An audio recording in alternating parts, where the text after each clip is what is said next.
Hi, I'm Jenna, and today I'm going to talk to you about the Ride LX binding. So the Ride LX is the first model in Ride's adult line. This binding is great for an all-mountain rider who's just looking for a real good quality binding, something very forgiving, something solid just to start off on. So I want to talk about some of the features of this binding because I really think there's a lot of value in it compared to some of the bindings from other brands in its price range.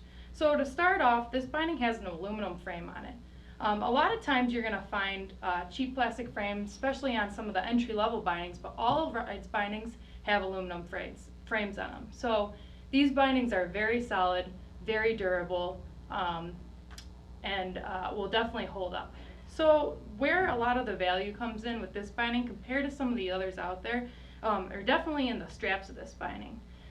So this strap is very durable, and it's very thick compared to some of the cheap, flimsier straps you'll find out there.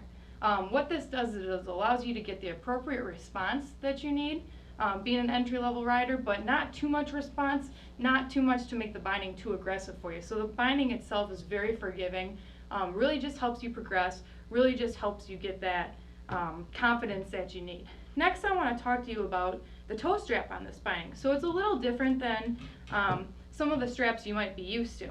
And the reason is because it's a convertible toe strap. Now what that means is you can ride it over the top of your boot like you might be used to, or you can actually ride it over the top of the toe of the boot. So what that does is a lot of times when you're riding, or when you strap your binding real tight over your toe, you create a pressure point over your toe.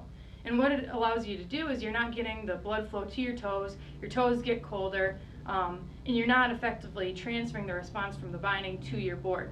So if you ride with the toe of your binding over the toe of your boot, you actually draw yourself back into the binding a little bit better, allowing the binding to transfer your energy more effectively. Now there's one other difference that this binding has that you're not usually going to see in a binding at this price level, and this is new for Ride to bring it down to the LX this year. And this is the thin grip technology here. So it actually almost looks like a webbing. And what it does is it actually stretches to conform to the toe of the boot. So it's really nice because you can actually use this binding with boots that might not necessarily be from Ride, but are going to conform to the toe of your boot regardless of what brand, how old they are, etc. So again, this is the Ride LX, great binding for your entry-level rider, just looking for something very solid and a very good value.